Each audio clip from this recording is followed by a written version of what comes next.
Buenos días, bienvenidos a todos y a todas al webinar de cuadros de mando para recursos humanos. Yo soy Pilar Villagrasa de Oficina Acelera Pyme.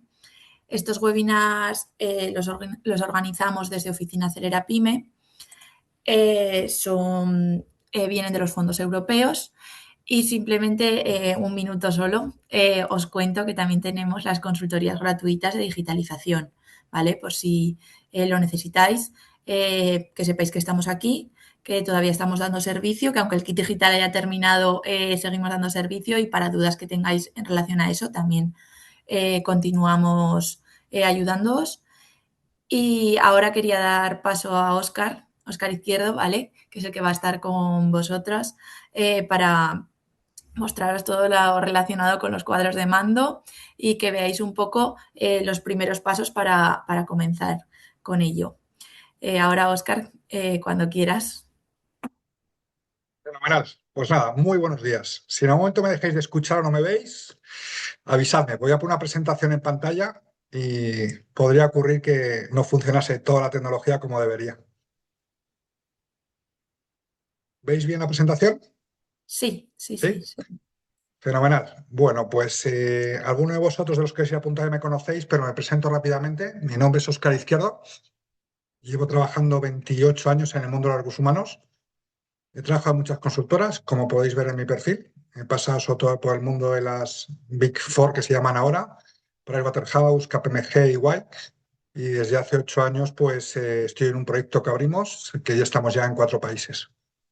Me dedico a la formación, ahora mismo ya en 14 países, he puesto ahí unos cuantos de los principales y en 6 idiomas. De hecho, me voy a China ahora a finales de febrero a impartir en chino por primera vez en mi vida, todo un reto. En el caso de España, imparto en 14 escuelas de negocio, 8 o 9 universidades, universidades corporativas de empresas grandes, etcétera. No me enrollo más, que tengo unas cuantas cosas que contaros. La presentación que voy a utilizar la vais a tener a vuestra disposición. Pese a ello, si queréis más información, si queréis documentación, como casi siempre suelo decir, me atacáis bien por email o bien por LinkedIn y os comparto pues cosas. Pese a ello, os he dejado en numerosas diapositivas libros de lectura, páginas web, para que podáis indagar vosotros y tirar del hilo, pero si adicionalmente quisierais algo más, adelante. ¿Sí?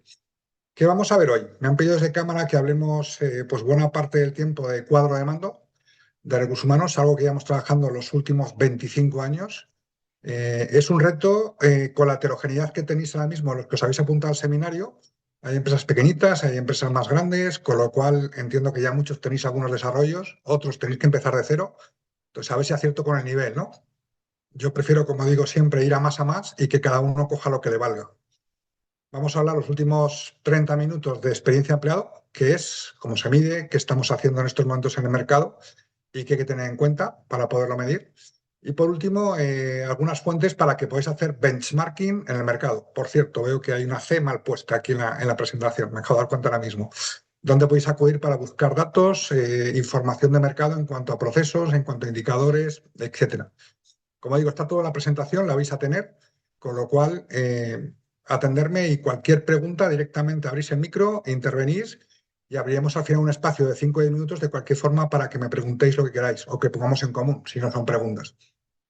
Adicionalmente, como os he dicho, si queréis más a título personal, dudas, preguntas, reflexiones, a vuestra disposición desde este momento. ¿Sí? Bueno, pues vamos a ello. Lo primero me gusta hacer siempre una pequeña introducción de 5 minutos porque creo que el contexto es interesante. Estamos en un entorno que hasta ahora lo hemos llamado VUCA, supongo que conocéis toda la expresión. Un buen amigo lo llama Tuna, el director de innovación del BBVA, básicamente porque es turbulento, ya no es que sea volátil y muchas cosas son nuevas. En este caso, la gestión del dato no es algo que hemos empezado ayer. Como os digo, llevamos 25 años gestionando datos. Lo que ocurre es que la tecnología cada vez más nos permite hacerlo de forma más sencilla, de forma más económica y de forma más rápida. De hecho, espero que buena parte de vosotros utilicéis la inteligencia artificial en vuestro día a día, sea ChatGPT o sea Gemini o el que queráis, nos permite manejar mucho dato tanto a nivel interno como a nivel externo. Este entorno realmente se llama banning. Esta palabra no la conoce tanta gente. Desde la pandemia es un entorno que es tremendamente frágil, casi nada dura. Relaciones personales, relaciones profesionales. Es un entorno que genera mucha ansiedad, sobre todo a los perfiles que tienen más de cierta edad. A partir de los 65 o 70 años, tanta tecnología genera un entorno de frustración, el no estar conectado al mundo, el quiero pedir una cita en el hospital y ya no me atienden presencialmente, tengo que hacerlo online, el voy al banco y no me atienden, tengo que sacar el dinero en un cajero automático. Esa sensación de tecnología en todas las cosas provoca sensación de frustración y ansiedad en muchos perfiles. Es un entorno no lineal, eso significa que las cosas avanzan exponencialmente, que el ritmo de crecimiento de las cosas que hasta hace unos años sea controladito, en estos momentos la tecnología es exponencial. De hecho, ¿qué va a hacer ChatGPT dentro de 2 años? Pues no somos ni conscientes todavía hacia dónde vamos a nivel de tecnología y de gestión del dato. Y para mucha gente es incomprensible. Yo, mi madre, que cumple 80 años este año en julio, me dice, hijo, que se para el tren que me bajo. Bueno, no nos podemos bajar, la tecnología es lo que tiene, ¿no? De hecho, una vez que entramos en esa ola, lo que tenemos que hacer es asumir qué es lo que hay y a utilizarlo en nuestro favor en todos los modelos de gestión y a título personal. Os cuento esto porque claramente tanta tecnología nos hace que en recursos humanos tengamos que repensar algunas piezas. Hay cosas que hace años, bueno, pues podían encajar, incluso algunos a martillazos, ¿no? El cubo de Rubik, pero toda esta nueva tecnología, 4 generaciones trabajando, el teletrabajo, etcétera, etcétera, etcétera, hace que tengamos que reordenar muchos aspectos de gestión de personas. Claramente vamos a un entorno de innovación continua. Ya no vale innovar algo y tirarme un año aprovechándome de lo que he hecho porque me van a copiar. Tardan 10, 15, 20 días, pero me van a copiar. Además, en cualquier sitio del planeta. Necesitamos la gestión del dato continua y en recursos humanos hasta ahora hemos estado retrasados en esta gestión del dato. Hemos ido a remolque. Nos pedían algún reporte desde la dirección general y dábamos datos a cuentagotas. Tenemos que adelantarnos y está a la altura de un área de marketing o comercial, que el dato es lo habitual en el día a día. En recursos humanos nos falta esa cultura y, por otro lado, el conocimiento para manejar el dato. De hecho, en muchas compañías ya medianas grandes estamos cogiendo científicos de datos para el área de recursos humanos y le decimos que aplique técnicas de gestión del dato y les enseñamos toda la parte de gestión de personas. Mucha disrupción, van a venir muchísimos cambios aparte de los que ya hay. De hecho, los modelos de negocio actuales, la mayoría disrumpen, desde un Airbnb, Netflix, etcétera, disrumpen con todo lo que había antes, ¿no? La competición, que es la colaboración compitiendo, ya no hay competencia propiamente dicha. Hay empresas del mismo sector que en función de la oportunidad vamos juntos o vamos separados.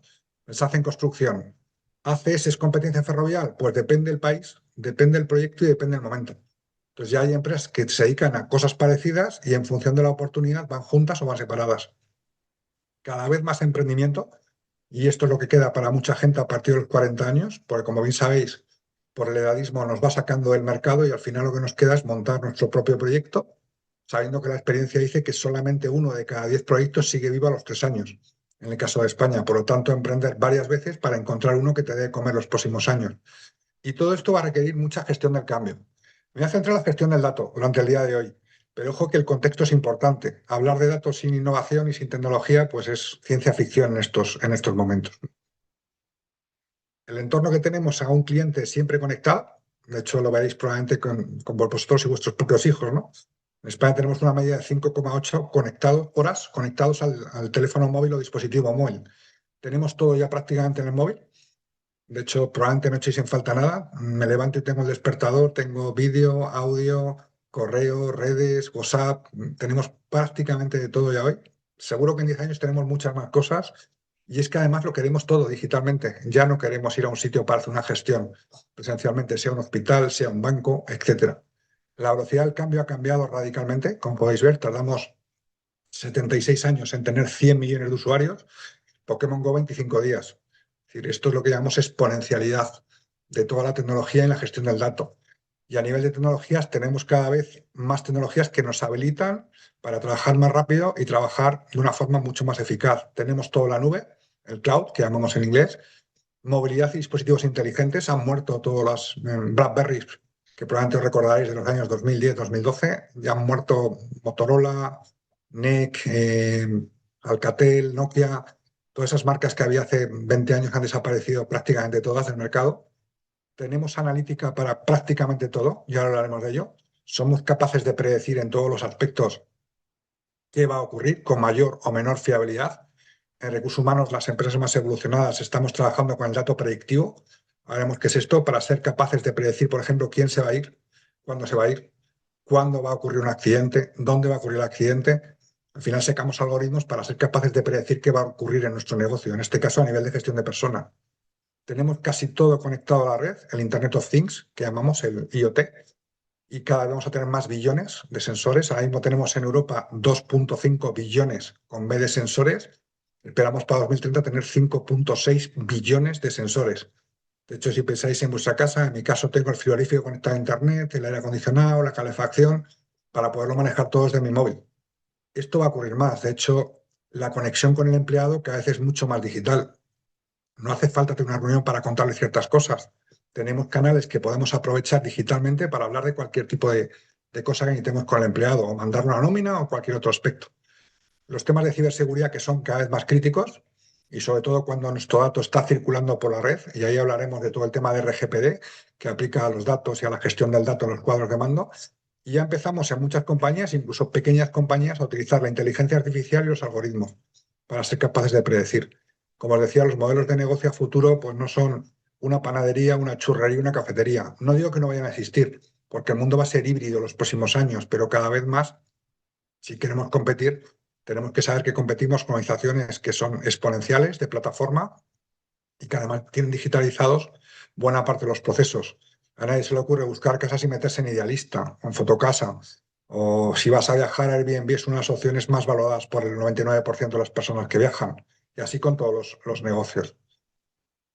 Si os fijáis aquí, os he puesto una diapositiva de qué va a ser crítico según KPMG, una de las 4 mayores empresas de servicios profesionales del planeta, y ahí tenéis el top 20 de cosas. Os he marcado con un cuadrito rojo el hacia dónde vamos y lo que nos afecta a recursos humanos. Tenemos claramente donde la tecnología va a ser muy importante, pero las personas lo van a ser más que nunca.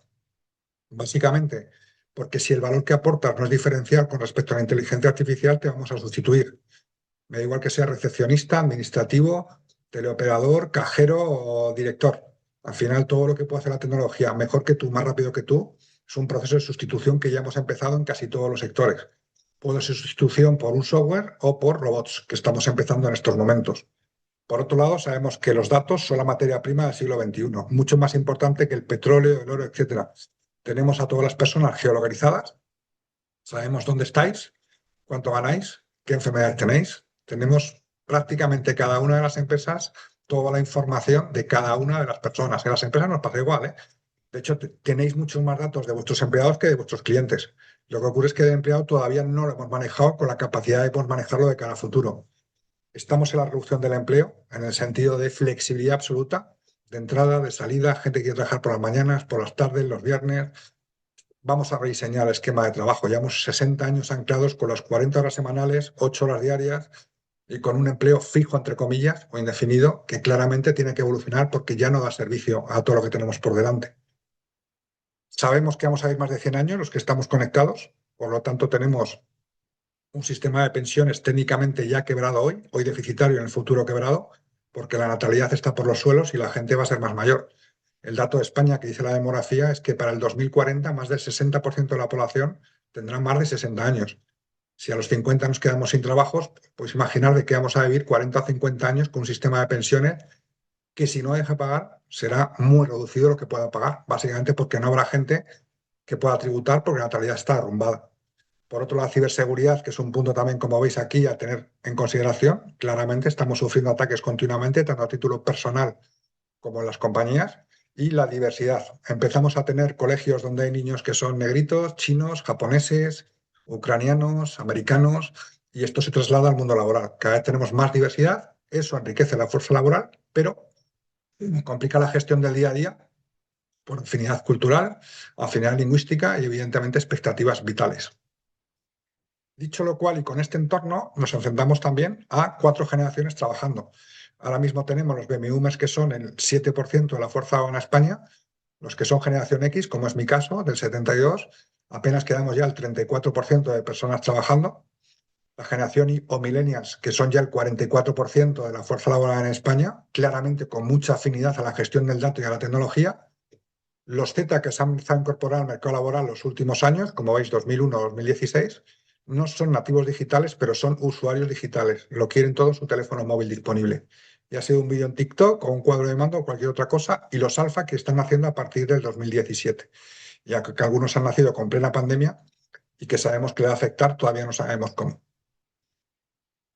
Vamos a hablar ya de recursos humanos y gestión del dato. Os he puesto, como yo entiendo, todas las piececitas que afectan a los recursos humanos o a la gestión de personas, que me gusta mucho más, porque el recurso humano es un concepto del siglo XX, de finales del siglo XX. Antes se llamaba administración de personal y claramente vamos hacia gestión de personas, capital humano, cultura de organización, como queráis llamarlo, pero no somos un recurso, somos personas.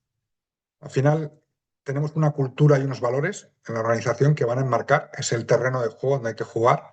Tenemos toda la parte de organización, lo que tiene que ver con diseño, estructura, descripción de puestos, relación de puestos. De hecho, lo marca la Ley de Igualdad de 2020 y además la Ley de Transparencia Retributiva que entra en funcionamiento el 7 de junio de este año.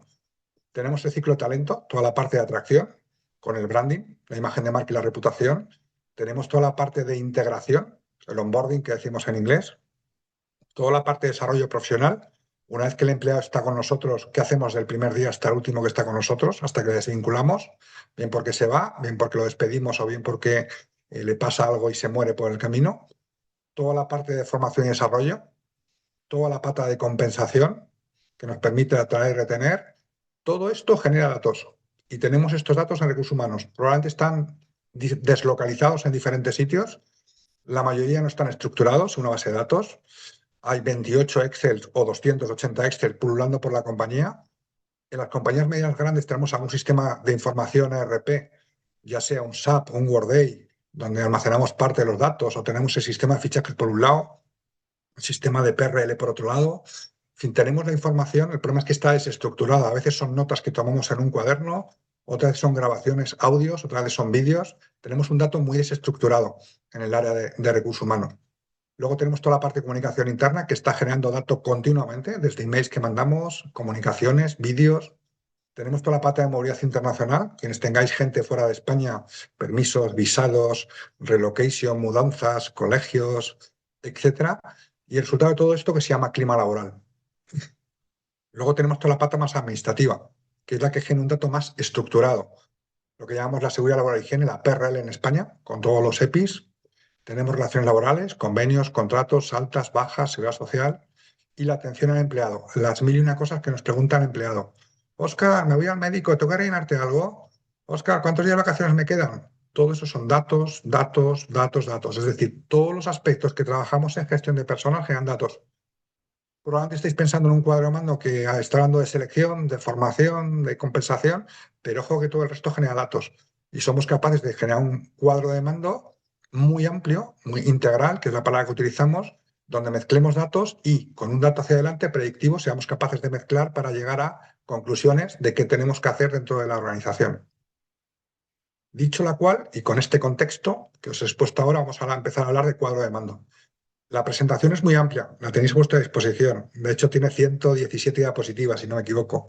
Lo que busco siempre es dejaros más material del que me da tiempo a tocar para que podáis bucear en el mismo. Pese a ello, si os faltan cosas, adelante, atacadme y os comparto lo que me pidáis. Veis que me salto alguna diapositiva precisamente por ello, ¿eh? Fijaos que la gestión del dato ha ido evolucionando en las áreas de recursos humanos. De hecho, el concepto de recursos humanos que tenemos actualmente apenas hace un siglo que hablamos de gestión de personas como tal, ¿no? Empezó a ser importante a partir de los años 60, cuando empezamos con la tecnología.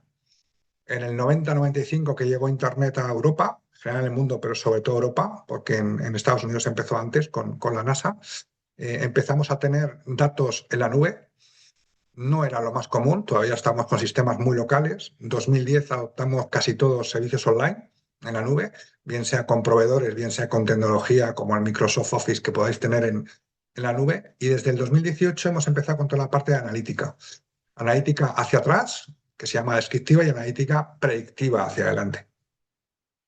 De hecho, si os fijáis en qué consiste esto, ¿no? Bueno, pues tenemos una primera parte, solemos llamarlo People Analytics o HR Analytics. Y dentro de HR Analytics tenemos los cuadros de mando de recursos humanos, que es una parte. De hecho, el cuadro de mando viene aquí, esta parte descriptiva. Nos permite, mediante indicadores, ver qué ha pasado hacia atrás. Esta parte todavía no hay acción humana, simplemente tenemos indicadores, la rotación, el absentismo, qué ha ocurrido en los últimos 12 meses o los últimos 24 meses y cómo ha evolucionado los últimos 2 años, 3 años. Después pasamos al diagnóstico. ¿Por qué ha sucedido esto? Empezamos a meter acción humana. Es decir, ya hay neurona humana en el sentido de tratar de interpretar ese dato. Pues yo creo que el asentismo está reduciéndose por esto, creo que la rotación aumenta por estas razones. Son sensaciones en muchos casos, en este caso basadas en un dato calculados desde atrás. A partir de aquí empezamos con toda la parte algorítmica, empezamos con un dato predictivo. Es decir, somos capaces de mezclar variables para generar una predicción de qué va a ocurrir el mes que viene, en 6 meses, en 12 meses. Somos capaces de predecir, como os decía, quién se va a ir, cuándo se va a ir, incluso dónde se va a ir, por el tipo de perfil que tiene como empleado. Somos capaces de predecir dónde va a ocurrir un accidente. Somos capaces de predecir muchas cosas. Lo que tenemos que determinar son qué variables necesitamos y a partir de ahí tratamos de adelantarnos a la decisión.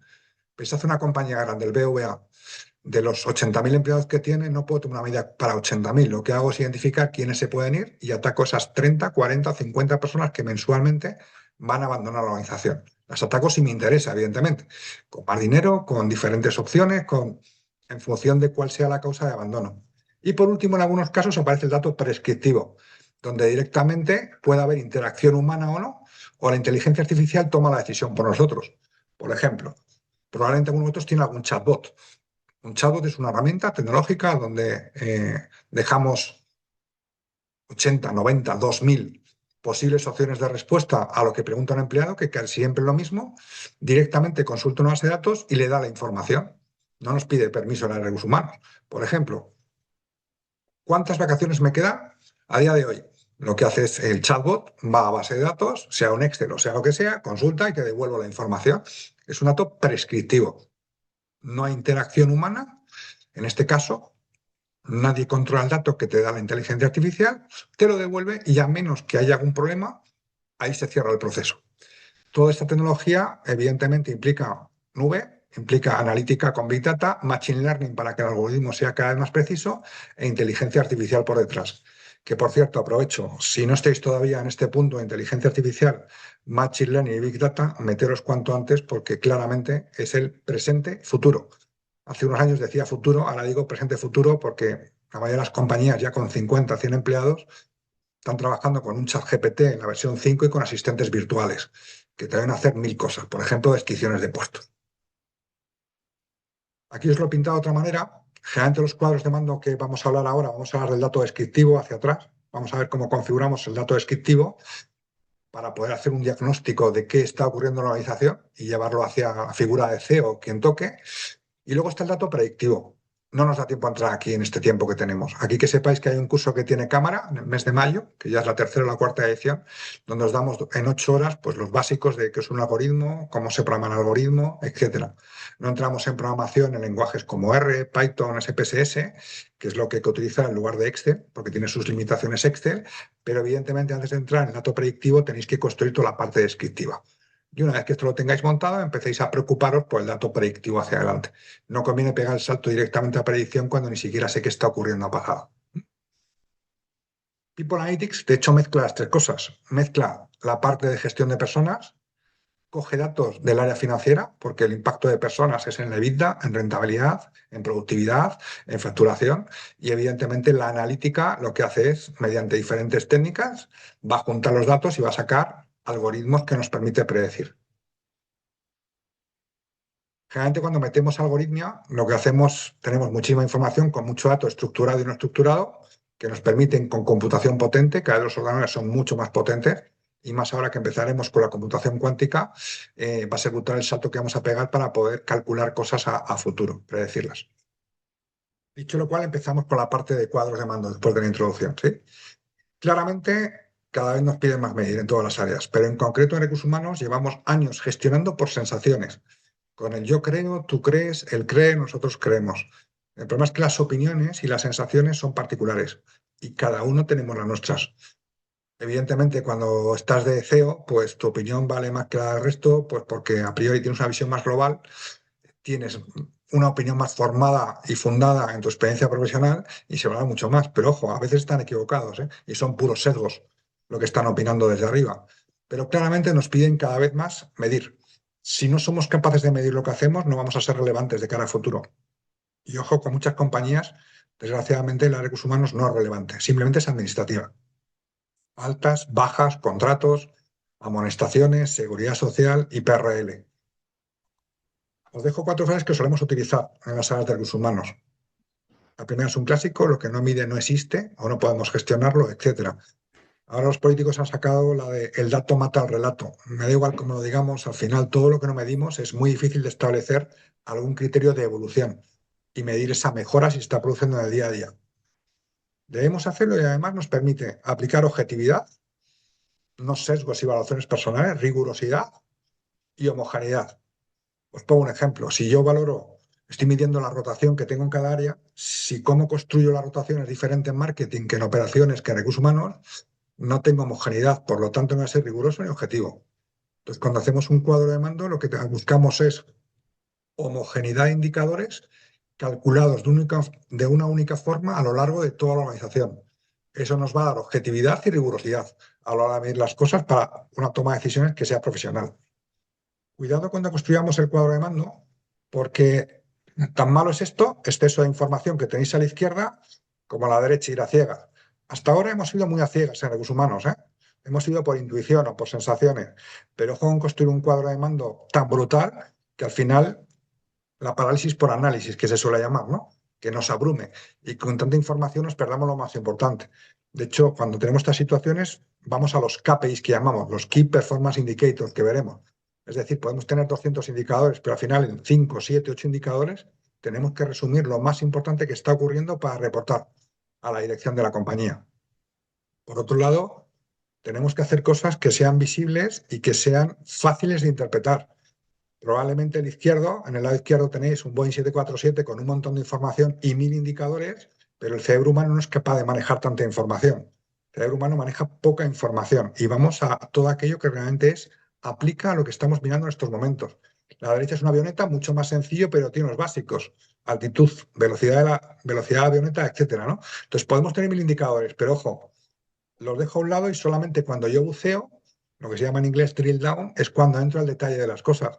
Para navegar en el día a día necesito 7, 8 indicadores que me digan si voy en la dirección correcta, con el rumbo correcto y la velocidad correcta. El resto ya el detalle no todo el mundo tiene que conocerlo. Es trabajo puramente de gestión. Por otro lado, tenemos que entender los cuadros de mando como un conjunto de piezas o de indicadores en este caso que tienen sentido cuando las juntamos. Es decir, analizar la rotación únicamente sin nada más alrededor probablemente nos resulta absurdo. La rotación es el resultado de otras cosas.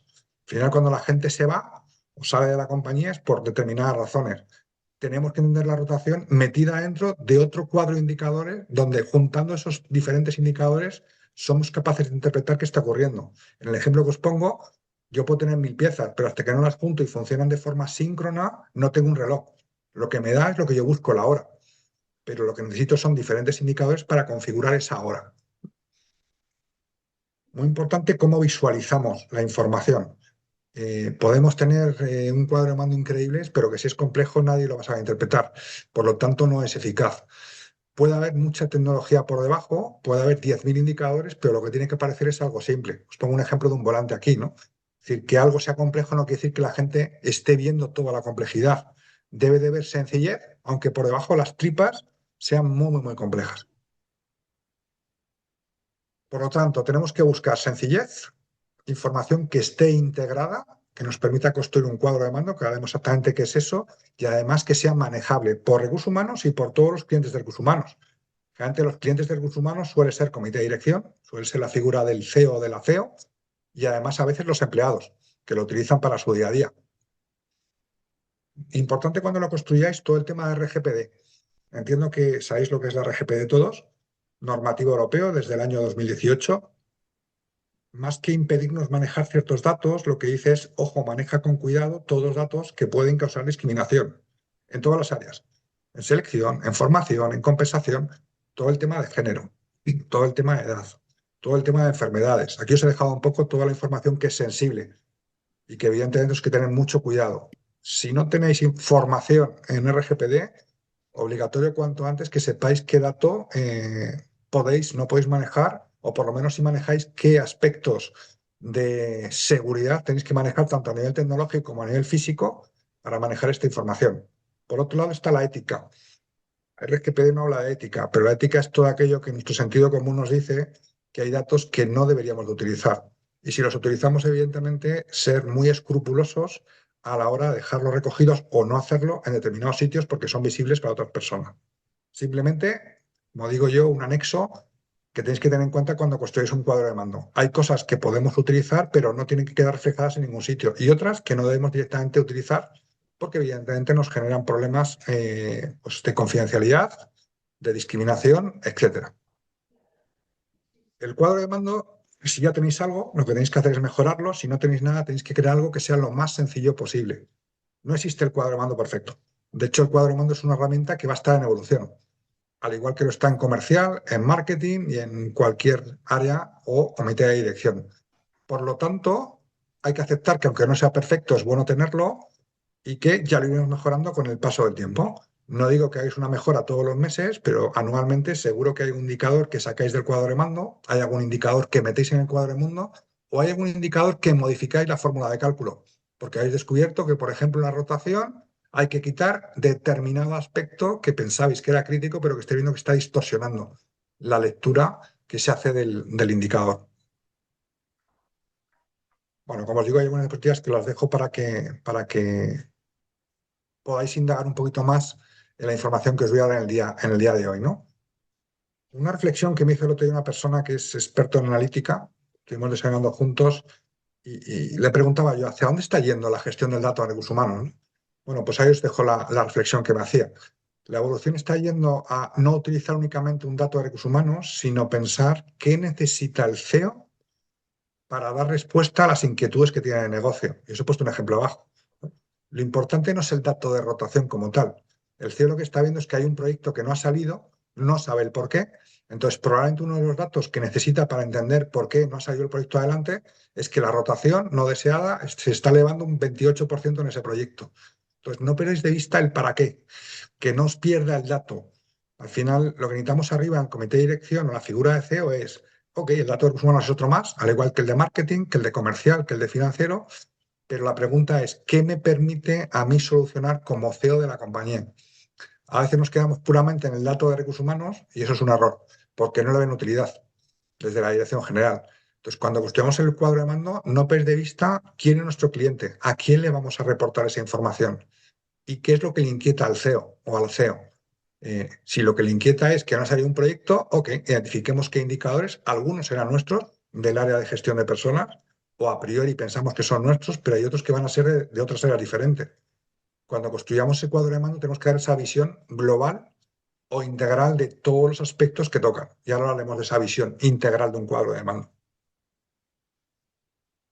Los Key Performance Indicators o KPIs que llamamos en los últimos años. Bueno, podemos tener 1000 indicadores, ¿eh? De hecho, hablaremos, os he dejado una pila de casi 400 indicadores y 2 libros de indicadores. Todos son buenos o malos en función de para qué los queráis. Cuando tenemos muchos indicadores, lo que tenemos que hacer es acotarlos. Ningún cerebro humano puede manejar 300 indicadores. Igual que vuestro coche cuando vais conduciendo maneja el EDS, el ABS, 28 cosas funcionando segundo a segundo, vuestro cerebro no es consciente. Vuestro cerebro maneja la palanca de cambios, si no es automático, el volante y el freno. Y el resto del coche va tomando 1000 indicaciones para saber si activa el freno o no lo activa, la frenada de emergencia, etcétera. Los KPIs es lo mismo. Al final, los KPIs son aquellos indicadores que sí o sí tengo que manejar porque son críticos. En nuestro caso de un coche, el volante, el acelerador, la gasolina, son los 6, 7, 8 indicadores a manejar, en este caso en recursos humanos, pues sabemos que son como el resumen de todos los demás. Y cuando queremos entrar al detalle es cuando ya empezamos a hacer, clicar, y hacemos lo que se llama en inglés drill down, entramos al detalle. De hecho, los indicadores, lo veremos ahora, hay que diferenciarlos de los ratios. Creo que es la siguiente diapositiva, si no recuerdo mal. Me adelanto. Un indicador es aquello que construimos para medir algo que es relevante para la compañía. ¿Qué es el ratio? Pensás, por ejemplo, un indicador podría ser el índice de rotación de la compañía. Genérico, el 8%. Cuando yo entro al detalle es cuando construyo un ratio. Por ejemplo, índice de rotación de direcciones, índice de rotación de operarios, índice de rotación de técnicos. Esos son ratios. Para pasar de indicador a ratio hay que hacer drill down, hay que clicar y bajar al detalle por debajo que hay. Evidentemente, construir ratios son infinitos. Podemos construir ratios de rotación por localizaciones, por centros de trabajo, por edades, por antigüedades, por lo que queráis. Podemos morir en detalle. No podemos manejar todo eso en un cuadro de mando. Solemos manejar el indicador de rotación y todos esos ratios los vamos construyendo a petición de la dirección. O si tenéis un software muy potente, perdonad, lo va construyendo en paralelo.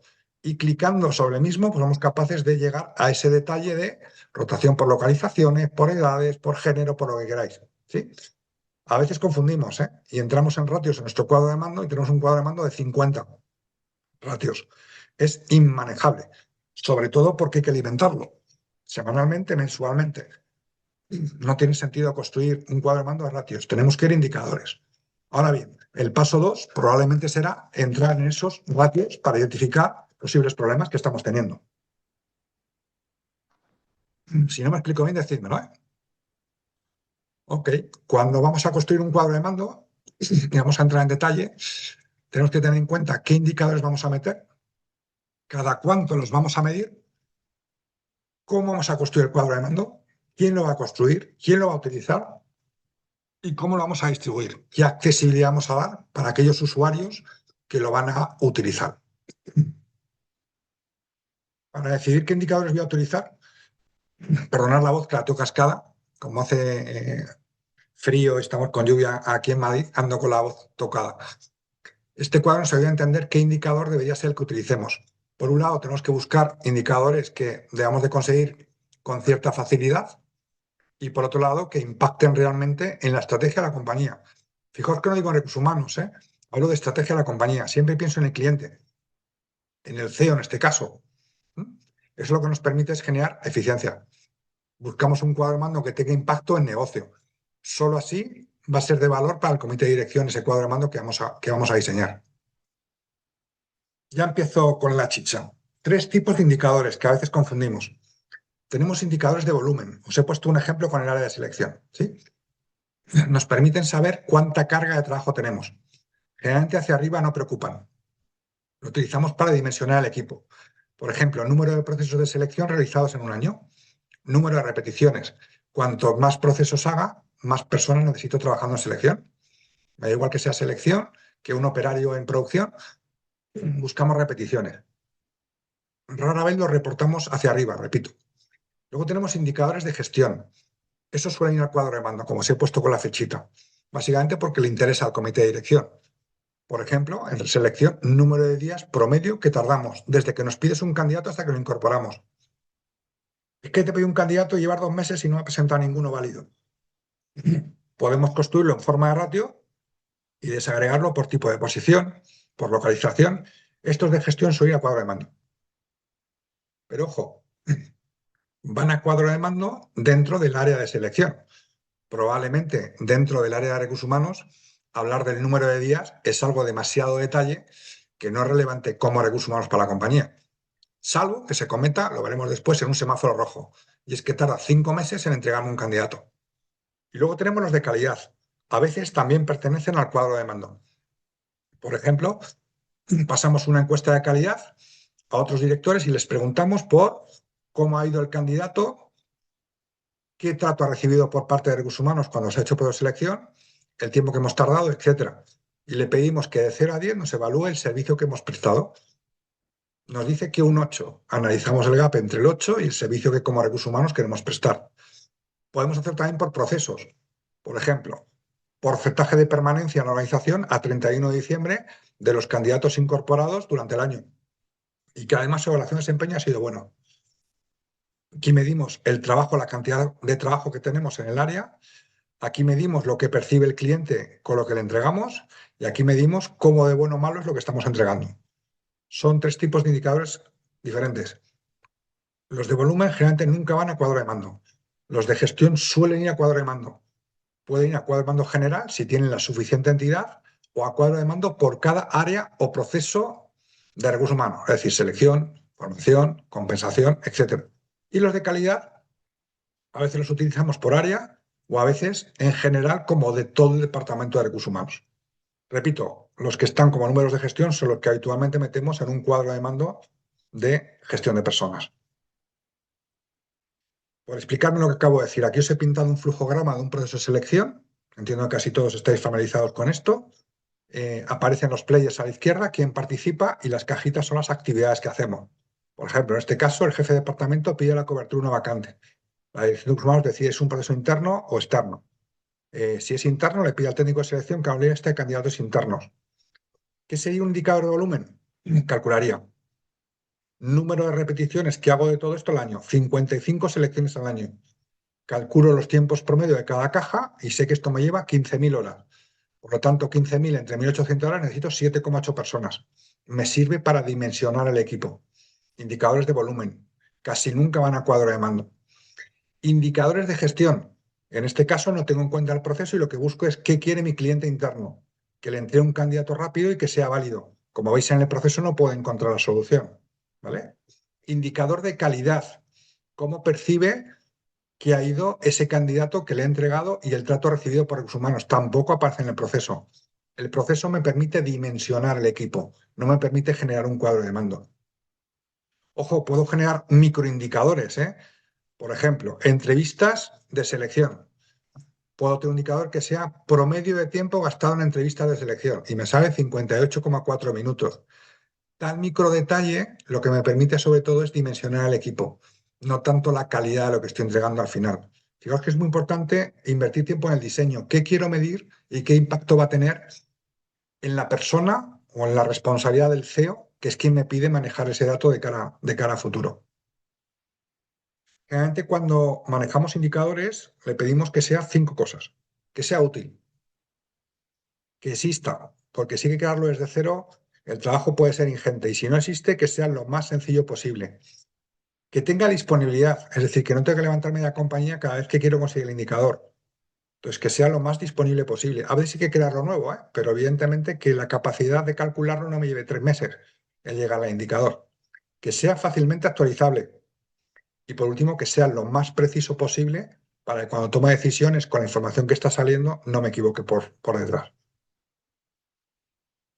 ¿Qué deberíamos tener de cada uno de los indicadores? Os he puesto un ejemplo, en este caso no de recursos humanos, sino de otro área, ¿no?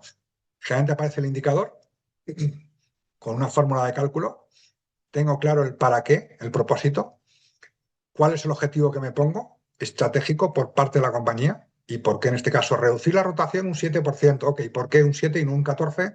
¿Y por qué es importante reducir la rotación? ¿Toda la rotación? No, solamente de altos potenciales. Tengo que explicitar muy bien qué busco con ese indicador. ¿Cómo lo voy a medir? La fecha, y la fecha en ese caso, cómo proceda, la fórmula de cálculo, los márgenes, el semáforo que os decía antes. Si pasa de cierto número, el indicador se me pone en rojo. Si está por debajo de cierto número, tengo problemas de otro tipo. La frecuencia, semanal, mensual, trimestral, anual. Hay algunos indicadores que cometemos el error de medirlos anualmente. Por ejemplo, clima laboral. ¿Qué ocurre? Que el clima evoluciona todos los meses. Si yo no tengo una cata de cómo evoluciona el clima, probablemente si tengo que esperar el 31 de diciembre para tomar decisiones en ciertas cosas, voy ciego. Entonces, no digo hacerlo semanalmente, pero evidentemente entre semanal y un año tenemos que encontrar aquello que sea operativo, que sea útil, como os decía antes. ¿Quién va a ser el responsable de obtener ese indicador? Que probablemente os tocará a vosotros como recursos humanos o no, dependiendo de la configuración de la empresa, de dónde va a salir la fuente de información y quién es el responsable del resultado. Lo ideal sería construir esto para cada uno de los indicadores, para que todo el mundo tuviese clara una organización, cómo interpretar, quién sale, quién es el responsable, cada cuánto sale, etcétera. No quiere decir que esto lo tenga todo el mundo, quiere decir que quien lo tiene que tener tiene que estar claramente explicitado para interpretar el cuadro de mando de recursos humanos. Os he dejado 1.001 indicadores. No era mi objetivo de hoy. Quiero decir, os puedo dejar 1.000, no, 3.000. De hecho, os he dejado varios libros después para que busquéis indicadores y un par de páginas web. Os he puesto los principales que utilizamos. Os he segmentado por área funcional, por qué tipo de indicador, qué es lo que busca y cómo se calcula. Tenéis, como veis, varias diapositivas, todo indicadores. Lo crítico no es tanto cuál es el indicador que utilizo, sino qué es lo que estoy buscando y a partir de ahí busco el indicador. Tenéis bastantes, como veis, ¿eh? Más de 200 os he dejado y además os he dejado, veréis ahora 3 libros para buscar y una página web para buscar indicadores. Importante el código semafórico que os decía antes. Eh, Todo indicador me sirve para medir algo y evidentemente cuando se sale de cierto rango significa problemas. Pongo un ejemplo con el coche, ¿sí? Vuestro coche tenéis velocímetro. Mientras vais en unos parámetros no hay problemas. Ahora, si pasáis de 120 os pongo una multa o podéis tener un accidente. En este caso, el indicador rojo se pone a partir del 125, por ese margen que permite la Dirección General de Tráfico. Ese sería el rojo. A partir de aquí, ojo que tenemos problemas, ¿sí? Si va por debajo de un numerito, por debajo de 60 en autopista me ponen multa. Entonces, generalmente tenemos un rango superior y un rango inferior. Y entre esos dos rangos me debería de mover para que no haya problemas a nivel de negocio de la compañía. A esto me refiero con código semafórico. Bien sea la rotación, bien sea el absentismo. Por ejemplo, la rotación, ¿es sano no tener rotación? Es peligrosísimo. Si la gente no se va, ¿qué tenemos? Esto es un problema de recursos humanos que tenemos. No, es que aquí somos muy buenos porque no se va la gente. Miento. Es mentira. Cuando la gente no se va, tienes un problema. ¿Os imagináis un equipo de fútbol que no tenga rotación? La gente sale y entra. Ahora bien, una cosa es que salgan tres y otra cosa es que salgan 300. Lo que tengo que manejar son ciertos parámetros y analizar si la gente que sale es la gente que yo quiero que salgan o los que no quiero que salgan. Entonces, tengo que darle mucho contenido indicador para poder interpretar. Probablemente la rotación en sí misma no me vale. Ahora, si añado rotación de gente con alto desempeño y alto potencial, claramente me indican muchas más cosas. Creo que me estoy explicando bien. Si es que no, me lo decís. Soy de Burgos y suelo ser bastante directo y claro cuando hablo. Pese a ello, tenemos turno después de preguntas y aclaramos cuantas cosas queráis. Tres conceptos que equivocamos a veces. A veces empezamos por un sistema de indicadores. Lo que hacemos es algo sencillito, mezclamos unos cuantos indicadores y empezamos a funcionar con ellos, bien sea por área, bien por procesos de selección, de formación, de compensación o ANS. ANS son acuerdos de nivel de servicio. Por ejemplo, en recursos humanos solemos tener varios ANS. Si subcontratáis parte de la selección, cuando trabajéis con el proveedor X, le pediréis que queréis 3 candidatos en menos de 3 semanas. Eso es un acuerdo de nivel de servicio. Te pongo un indicador y si no me entregas 3 candidatos, te pago la mitad. O directamente dejo de trabajar contigo. Tenemos acuerdos de proveedores con gente, con las mutuas, con los que manejan la PRL, con los de selección, con los de formación. Muy habitual tener sistemas de indicadores con ellos. Por debajo de ciertos parámetros, no te pago, no sigo trabajando contigo, lo que toque. Luego tenemos un cuadro de mando. Aquí es cuando tenemos varios indicadores que suelen estar interrelacionados entre ellos y me permiten generar un informe de gestión, bien sea mensualmente, trimestralmente o anualmente. Cuando lo hacemos mensualmente, lo que hacemos es consolidar trimestralmente, hacemos un agregado y luego anualmente un cierre para poder medir la evolución año a año de esos indicadores. Y luego tenemos el cuadro de mando integral. Aquí nos perdemos, ¿eh? Porque esto del cuadro de mando integral, diseñado por un tal, me adelanto unas diapositivas, un tal Kaplan y Norton en el año 92, ambos fueron premio Nobel de Economía por Harvard, en este caso, crearon una metodología que a fecha de hoy, 34 años después, no hemos generado nada mejor todavía en el mercado. Estos dos señores que crearon la Balance Scorecard o cuadro integral, como queréis llamarlo en castellano, eh, pues bueno, inventaron algo que tenía todo el sentido del mundo, ¿no? Las compañías teníamos mucha información, demasiados indicadores, no estaban alineados y al final el cuadro de mando integral para una compañía, no para recursos humanos, lo que hacen es medir 4 perspectivas. Miden la perspectiva financiera, resultados, facturación, rentabilidad, periodo de cobro y de pago, cash flow.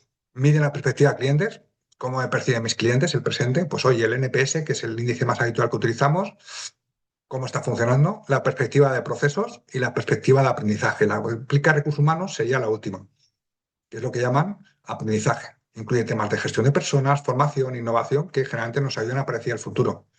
Lo que hacen es calcular diferentes indicadores, identificarlos, ver la correlación que hay entre ellos y establecer un cuadro de mando que llaman integral por cómo está construido. El cuadro de mando integral es complejo de construir, es laborioso. De hecho, yo conozco únicamente 3 compañías en España que lo tienen, Repsol, Telefónica y un trocito del Banco Santander. Y al final lo que me permite con esas 4 perspectivas, como estáis viendo en pantalla, es llegar a algo que tiene que estar gestionado por un software por detrás. Generalmente lo que utilizamos, aquí os he puesto un ejemplo de un laboratorio, con las 4 perspectivas. Me permite calcular el impacto de cada indicador en los indicadores siguientes, hasta que cualquiera me lo llevo a rentabilidad. Generalmente detrás lo que hay es un software, repito que hay muchas diapositivas, y para un pantallazo para que veáis, ¿no? Esto es SAP, por ejemplo, que con las 4 perspectivas, financiera, cliente, procesos e innovación, me permite calcular con el código semafórico cómo están cada uno de ellos y el impacto que están teniendo en los diferentes indicadores. Esto, por ejemplo, es una empresa farmacéutica, ¿sí? Cuando digo el clicar, el drill down significa clicar sobre este clic verde que estoy viendo con mi ratón, clico y por debajo me sacan los ratios, el detalle de cada uno de los ratios. Todo aquello que se me pone rojo indica un problema, todo aquello que está en verde está en la franja. Además, generalmente cuando utilizáis un software para esto suele aparecer, pues si la flechita está roja es que está disminuyendo, verde que está subiendo, o la banderita es que está estable en el tiempo, ¿vale? Hay software que son para esto, ¿eh? De hecho, buena parte de los software de recursos humanos ya manejan cuadros de mando, ¿sí? Se dejan muchos pantallazos, como veis, ¿eh? Voy para atrás. Cuando manejamos indicadores, sistema de indicadores o cuadros de mando, podemos manejarlo de muchas formas. Tenemos un sistema de indicadores que lo que nos ayudan es a dar información internamente, información periódica además. Podemos calcularlo por áreas funcionales, es decir, marketing, recursos humanos, financiero, jurídico. Podemos hacerlo por procesos, tenéis cada uno de estos explicados después, ¿eh? Bien por factores clave en la compañía, bien por nivel de servicio, bien por diferentes aspectos, ¿vale? No me voy a enredar, os lo he dejado por si queréis bucear en esto, que tengáis la información por dónde empezar a bucear. El más habitual que vais a utilizar en recursos humanos es este de aquí, por áreas funcionales. Vamos a tener cada uno de los procesos principales dentro de los recursos humanos, pues nóminas. Por ejemplo, un indicador puede ser número de incidencias tenidas a final de mes. Es un clásico en nómina. Lo tenéis en todos los indicadores que os he dejado antes, ¿eh? Tenéis 200 indicadores puestos ahí. Servicios de atención al empleado, número de incidencias en las consultas que he tenido cada mes o cada 3 meses. Formación, número de cursos que he realizado, valoración de la formación por los participantes, número de horas de formación por persona o por empleado, coste invertido de horas de formación por persona a final de año. Tenéis de cada uno, os he dejado como 40 indicadores de cada uno de estos, ¿eh? Lo que tenéis que decir es cuáles son los más críticos en vuestra compañía y cuál es el mayor impacto a nivel de comité de dirección y para la figura de CEO, ¿sí? Pero este es el más habitual que utilizamos en recursos humanos. A veces nos apoyamos en procesos. Cogemos una cadena de valor. Este le encanta, por ejemplo, a toda la gente de operaciones. Si tenéis fábrica, si tenéis producción, es el típico, cogerme los procesos de producción y poner indicadores. De hecho, incluso a veces que montamos sistemas retributivos anclados en estos procesos, lo que se llama el sistema BEDOX, escrito en francés. Luego, por factores clave. También se da en compañías, generalmente que son compañías más grandes, que están muy volcadas en cliente, en la calidad del servicio y utilizan indicadores de los tipos que tenéis abajo. Pueden aplicar poco a recursos humanos, pero es bueno que conozcáis que hay cuadros de mando para otras áreas. Los de nivel de servicio. Este es muy típico, lo utilizamos con proveedores de recursos humanos, como os adelantaba antes. Lo que hago es pedirle ciertos parámetros. Por ejemplo, en tecnología también, todo lo que somos áreas de soporte, lo utilizamos. En tecnologías, como ejemplo, pues oye, si yo contrato los servicios con Microsoft, máximo 8 horas puedes tener el servidor caído. Si no, no te pago o te pago el 10% de la cuota. Nosotros lo utilizamos con selección, con formación, con PRL, con mutuo. Cuando hay terceros, lo que hacemos son indicadores de compromiso de servicio. Es decir, yo te pago porque me has garantizado determinado servicio en determinado tiempo y con determinada calidad. Podemos tener nuestro cuadro de mando interno y luego tenemos un acuerdo de nivel de servicio con terceros hacia afuera, muy habitual en las áreas de recursos humanos. ¿Sí? Luego tenemos estos de nivel de servicio, generalmente lo solemos hacer por disponibilidad, como veis, fiabilidad, en tecnología es muy importante, que no se caiga el servidor, por ejemplo, o que no se carga la línea telefónica, es de lo primero que cerramos con el proveedor, el tiempo de recuperación, en caso de que se caiga el servidor, duración de un ciclo completo, en fin, no voy a entrar, ¿vale? Os dejo el detalle ahí para que podáis bucear si queréis saber más de esto. Lo que utilizamos generalmente en recursos humanos es el cuadro de mando operativo de gestión, donde nos permite sacar un informe periódico, ya sea semanal, mensual, trimestral o anual, y que medimos la evolución. Y el paso siguiente es ver el impacto de esos indicadores en negocio, en facturación, en rentabilidad, etcétera. Esto a veces no es tan evidente. De hecho, hay algunos que utilizamos como el ROI de la formación. Todos sabemos que la formación afecta de algún modo a rentabilidad y la facturación de la compañía. El problema es cuánto. Ya lo estamos calculando, ¿eh? Cuando utilizamos metodología predictiva, lo que hacemos es meter diferentes datos, facturación, rentabilidad, número de horas, etcétera, un lago de datos, y somos capaces, mediante un algoritmo, medir el impacto que tiene cada uno de esos indicadores en el concepto de rentabilidad o de facturación de la compañía. El problema es que, como digo yo, es fase 3. Primero hay que construir la fase 1, tener pequeños indicadores en los humanos, después una fase 2 y luego la fase 3, que es el impacto general de cada indicador de la compañía en la rentabilidad o en la facturación de la compañía. ¿Sí? ¿Se deja las diferencias entre cuadro de mando operativo y cuadro de mando integral? Nunca vais a utilizar, lo siento, en Zaragoza el cuadro de mando integral, es muy difícil, solamente grandes multinacionales, por un lado porque lleva mucho tiempo construirlo y es muy caro construirlo, y además requiere un software de gestión que pocas compañías se pueden permitir. Pese a ello, hay compañías que lo tienen, ¿eh? General Electric, General Motors, compañías muy grandes, Coca-Cola, que se pueden permitir invertir en estos desarrollos que son muy potentes. Sigo, ¿eh? Si no levantáis la mano o entráis con el micro, es que de momento me voy explicando y no hay dudas al respecto. Si no, directamente abrid micro y entráis.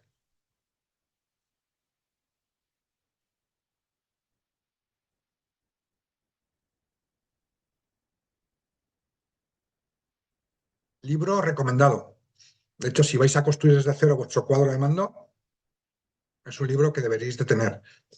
No sé si conocéis a Dave Ulrich, uno de los gurús en gestión de personas de los años 90. Aterrizó el concepto del cuadro de mando integral a la gestión de personas. Aquí tenéis cerca de 1000 indicadores. Este libro tiene ya tiempo, ¿eh?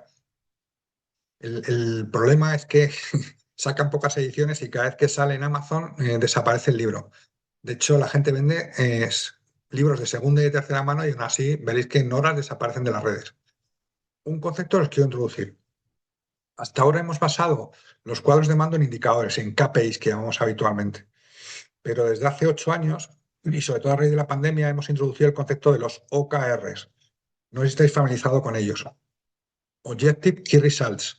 Os he dejado un link ahí que si pincháis os lleva a un vídeo de 18 minutos explicatorio. ¿Cuál es la diferencia entre un KPI y un OKR?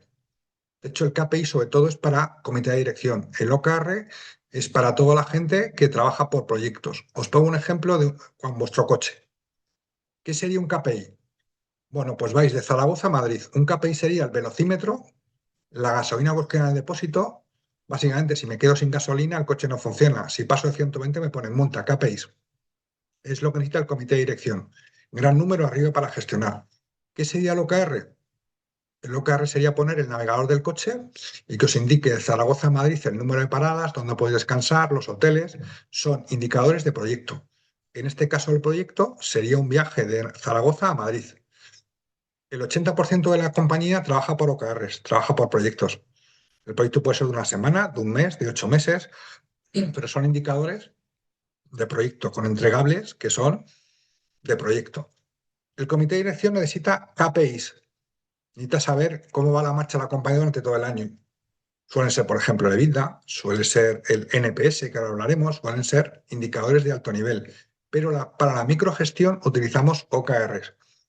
El área encargada de introducir OKRs en la compañía suele ser recursos humanos, básicamente por sensibilidad, gestión de personas y para optimización de la productividad de las personas.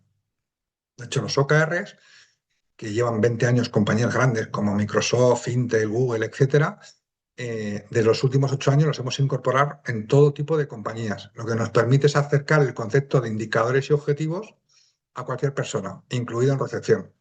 Porque si utilizamos el KPI rentabilidad en recepción, dirá cómo impacto yo en la rentabilidad de la compañía. Es de un modo muy lejano y además indirecto en muchos casos, mientras que el OKR aterriza mucho más en tu actividad. Os invito a investigar los OKRs. Habitualmente no metemos OKRs en los cuadros de mando, pero es cierto que están perimetrando el cuadro de mando. El cuadro de mando de recursos humanos mete KPIs de la gestión de personas, pero perimetra con OKRs todos los proyectos que giran alrededor de los equipos humanos.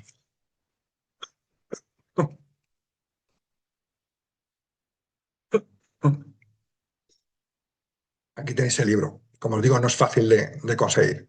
Amazon lo suele tener muy de vez en cuando y a veces, como os digo, la gente incluso hace fotocopias y las cuelga y bueno, tampoco está en audiolibro, por lo menos que yo sepa, ni está en PDF colgado en ningún sitio. Hay que conseguirlo físicamente, lo cual no acabo de entender muy bien. Está en el siglo XXI, pero esa es la realidad. Otra página, perdonad que ando con un poquito de tos, también obligatoria para cualquier profesional de recursos humanos. Desgraciadamente no está en castellano. AIHR Academy. Aquí tenéis, es una página web americana No podía ser de otra manera.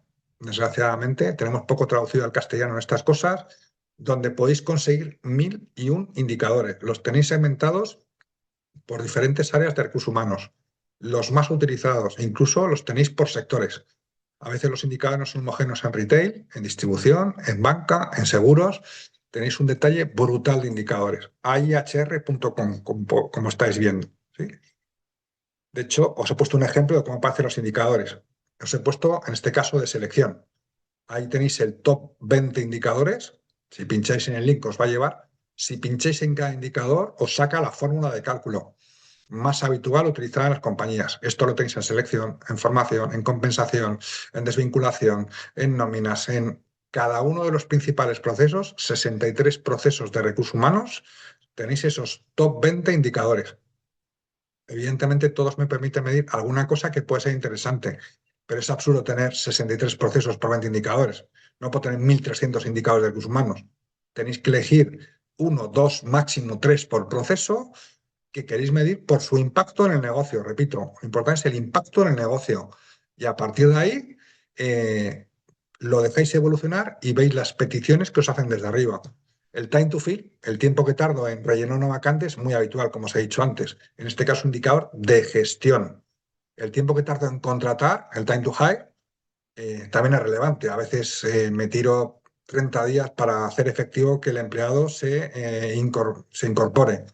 Y cada uno de ellos me da diferentes dimensiones de lo que yo quiero medir. Todos es un absurdo. Tengo que elegir los principales. En IHR podéis encontrar por sectores de actividad, por tamaño de compañía y por cada uno de los procesos de gestión de personas. Al final de la presentación os he dejado también otros 300 indicadores, los más habituales.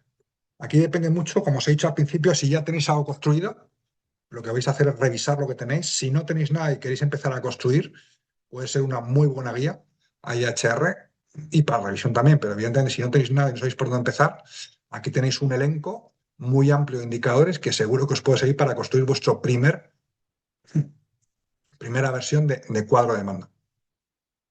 Os he dejado muchísimos indicadores, ¿eh? Ahí tenéis, luego sabéis lo que es el FT, Full Time Employees, son horas disponibles de personas. Lo utilizamos muchísimo. Una cosa es el headcount y otra cosa es el FTE. Al final aquí descuento por gente que está de baja, gente que tiene medias jornadas, gente realmente que tengo efectiva para trabajar. Full Time Equivalent Employees, los FTs que decimos en inglés. Tenéis las fórmulas de cálculo a la derecha y tenéis una amalgama muy amplia de indicadores. ¿Sí? Os he dejado pues, de muchos. Pese a ello, si entráis en la página web tenéis N tendiendo infinitos. La ventaja de la página es que os lo hace por sectores, os lo dice por la tipología de compañía y además también incluso el grado de desarrollo que tengáis en todo lo que tiene que ver con gestión del dato dentro del Departamento de Recursos Humanos. Como veis, hay 1.000 indicadores, ¿eh? Al final, lo importante es utilizar los que os valgan. Las compañías grandes llegamos a algo como esto. Esto, por ejemplo, es una compañía de telecomunicaciones, Vodafone, la conocéis todos. Al final llegamos a tener un cuadro de mando amplio. Esto no penséis que es, esto es un Power BI, por encima de muchos Excel, ¿eh? Y al final maneja el código semafórico, como veis, rojo-verde, y aparecen los principales indicadores abajo que tenéis aquí, aunque por detrás hay un montón de mini indicadores y de ratios que mensualmente van viendo cómo se comportan. Verde está en la línea, rojo tenemos un problema, azul está donde esperábamos. Se mide la evolución trimestral, anual, etcétera. Entonces, no ven cómo lo tienes otros, probablemente os viene a todos muy grande esto, aunque en Zaragoza hay empresas importantes que tienen buenos desarrollos, que he visto en estos últimos meses, pero que veáis la visualización. Ahora hablamos de herramientas, ¿eh? Esto vuelve a ser Power BI, por encima de Excel en visualización. Hay que saber cosas básicas de tecnología. Un Power BI deberíais de conocer en recursos humanos para ver cómo presentar los datos hacia arriba. Aquí tenéis toda la parte de desarrollo, metiendo temas de género, nuevas contrataciones, promociones, demociones, gente que baja donde la teníamos, los que se van, los leavers, gente que cambia de banda, gente que parámetros de diversidad. Aquí tenemos la diversidad muy centrada en género en España. Yo solamente creo que es un error. De hecho, ahora mismo tenemos 7 géneros y 38 afinidades sexuales. En el mundo anglosajón están centrados en etnias. De hecho, si vais al mundo anglosajón, Reino Unido, Australia, tienen Estados Unidos el EDI, Equality, Diversity and Inclusion. Allí hay mucha más importancia si eres caucásico, afroamericano, gitano y tienen cuotas a contratar las compañías. Lo de menos es si eres hombre o mujer. Es irrelevante para ellos. Están pensando en un pasito más allá y tienen normativas del año 2010. Si vamos ya 16 años tarde. Aquí tenemos la igualdad que sacamos en 2020, creo que más por temas políticos que por temas de gestión.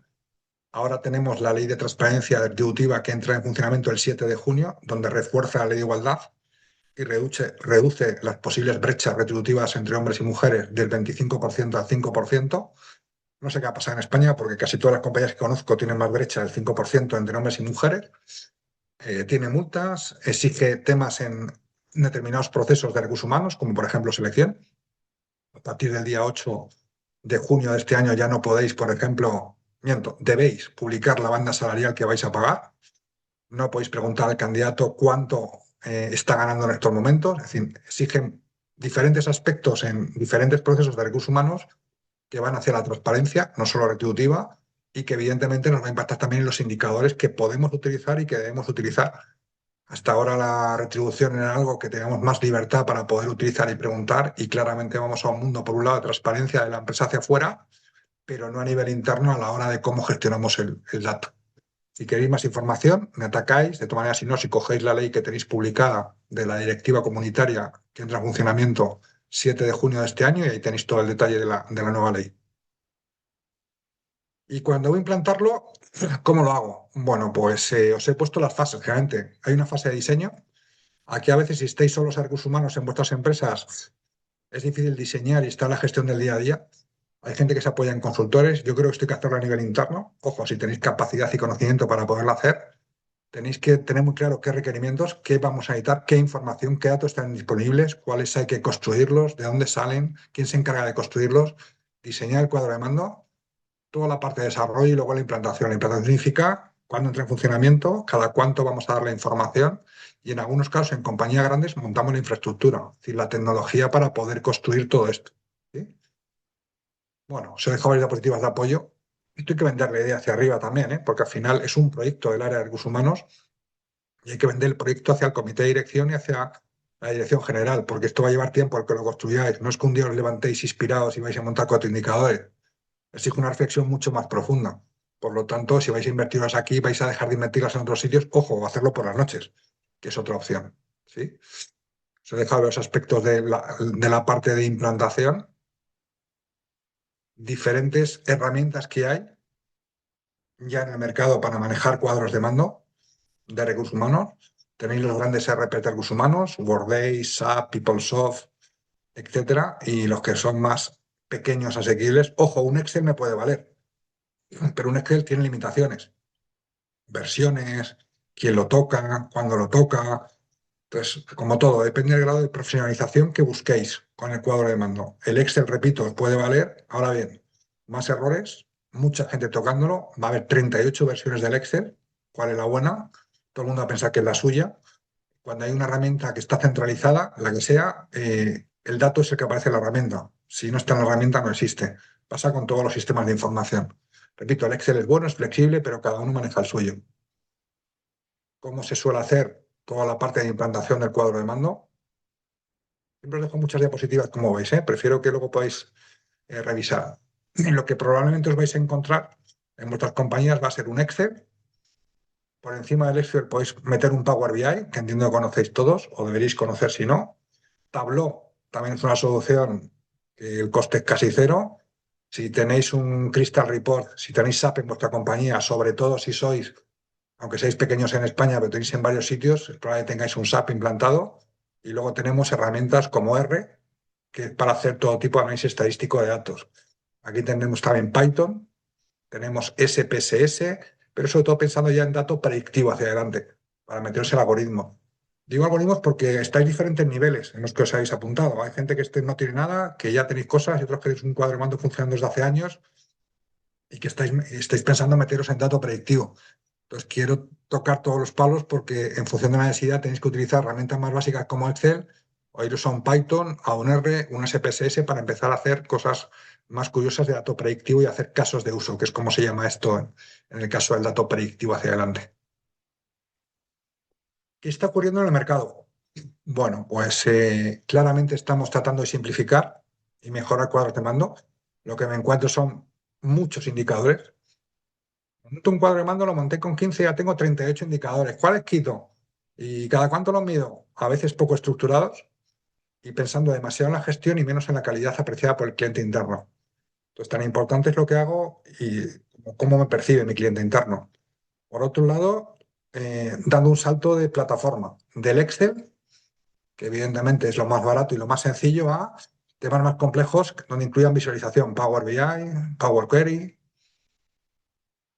metiéndose en muchas compañías ya en People Analytics. No es un tema de tamaño, es un tema de sensibilidad. Si sois una compañía pequeña, pero tenéis mucha gestión del dato por cultura, como una startup, pues claramente queréis un dato predictivo de los humanos. Aunque sea una startup con 10 empleados, pero quiero saber quién se va a ir, estoy metiendo un dato predictivo. Mi modelo de negocio va hacia eso. Dependiendo del sector en el que estéis, el tamaño y la cultura que tengáis, estáis más en el dato descriptivo o en el dato predictivo hacia adelante.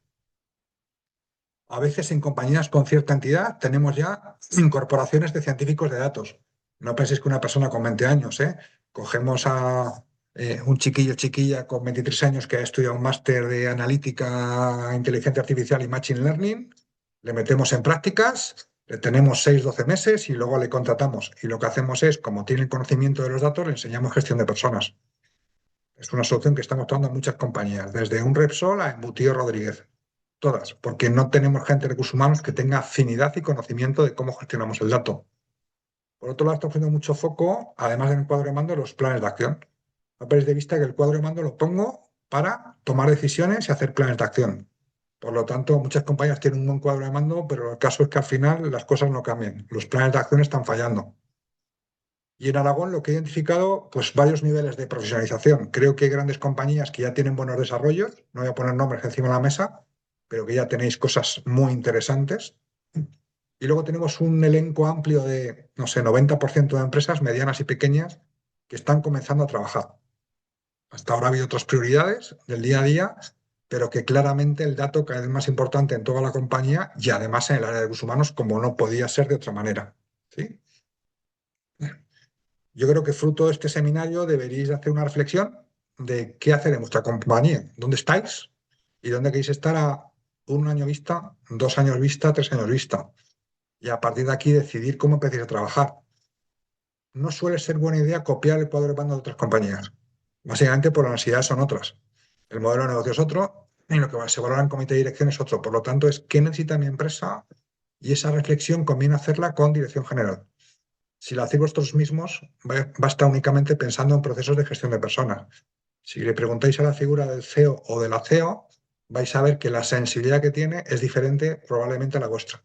Entonces, podéis hacer una primera reflexión vuestra y cuando os sentéis con vuestro jefe, vuestro CEO o vuestra CEO, vais a ver que aparecen aspectos nuevos que no habéis considerado. Perfecto. Lo importante es empezar a andar. Como os decía al principio, no hay un cuadro de mando perfecto. Tenéis que construir el vuestro y además saber que es imperfecto y que tenéis que evolucionarlo. Hay año 1, año 2, año 5, año 10 y cada año vais a establecer mejoras en ese cuadro de mando. Algunas os daréis cuenta vosotros, otras os vendrán pedidas o impuestas desde el comité de dirección, porque lo que estáis midiendo no refleja realmente la inquietud que existe en la compañía, en este caso por negocio. ¿Sí? ¿Cómo podéis evolucionar? Pues depende, yo os dejo algunas reflexiones que tenéis que hacer, ¿no? ¿Tengo realmente un cuadro de mando? ¿Esto que hasta ahora manejas es un cuadro de mando? Son 4 indicadores. ¿Nos permite mejorar en la gestión de personas? ¿O qué inconvenientes estamos teniendo? Pues inconvenientes de que no valoran el dato que aparece. Luego cada uno tiene su Excel que tiene diferentes datos. Que esto no impacta en el negocio, me critican cada uno de la información que aparece. Que la lectura que hace cada uno de los indicadores tiene sus sesgos. Hay 1000 situaciones, no puedo entrar a las 1000 situaciones. ¿Sí? Si ya habéis avanzado en la construcción del cuadro de mando, ¿qué posibles indicadores podéis incorporar? Aquí tenéis, os he dejado como 500 indicadores en la presentación, ¿eh? Pese a ello, tenéis el libro que os he dejado, el cuadro de mando de recursos humanos, tenéis la página AIHR, que es muy potente, desgraciadamente en inglés, no está traducida al castellano, pero podéis sacar muchísimos indicadores. Repito, no hay que sacar muchos, hay que sacar lo que os apliquen a vosotros. Y luego, por último, podéis incorporar o mejorar algunos indicadores. Para ello, tenéis que analizar si el dato está disponible o el esfuerzo a hacer para construir el dato es muy elevado. A veces podemos construir datos sintéticos. ¿Qué son datos sintéticos? Son datos que no tenemos, pero poderlos construirlos, sobre todo cuando utilizamos dato predictivo.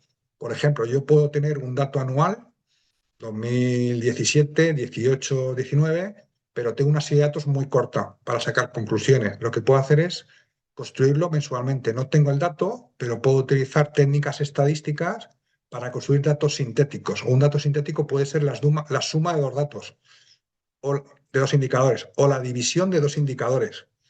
Entonces, esos datos sintéticos, si ponéis datos sintético Google, ChatGPT, os explica, tenéis vídeos explicativos, tenéis 1000 ejemplos para hacerlo. Me sirve para construir series históricas que me permiten sacar indicadores y tomar decisiones en base a conclusiones de la evolución de esos indicadores.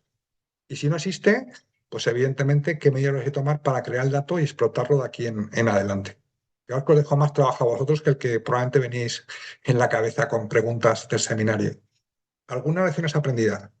Creo que hay que entender bien qué quiere vuestro comité de dirección, vuestro CEO. Importante el generar esa cultura de gestión del dato. Probablemente ya la tenéis en el área comercial o de marketing. Si no, sería ideal que fueseis los primeros en entrar en el data driven, que decimos habitualmente. Buscad cosas sencillas, ya lo haréis complejo con el paso de los meses y de los años. Lo ideal es que los sistemas de información estén integrados y limpios. Si tenéis 28 Excel, es difícil arrancar, porque los Excel deberían de morir. Habría que llegar a un solo Excel o un sistema de información que me permita aglutinar todos los Excel que existan sobrevolando la compañía. Aprendizaje, no vais a construir un cuadro de mando en una semana. Esto es un proyecto, como os he dicho antes, 2, 3, 4 meses, construir un cuadro de mando que sea mínimamente robusto, que podáis venderlo internamente para que funcione y que evidentemente generéis una política de consecuencias con el dato, en todos los aspectos, ¿eh?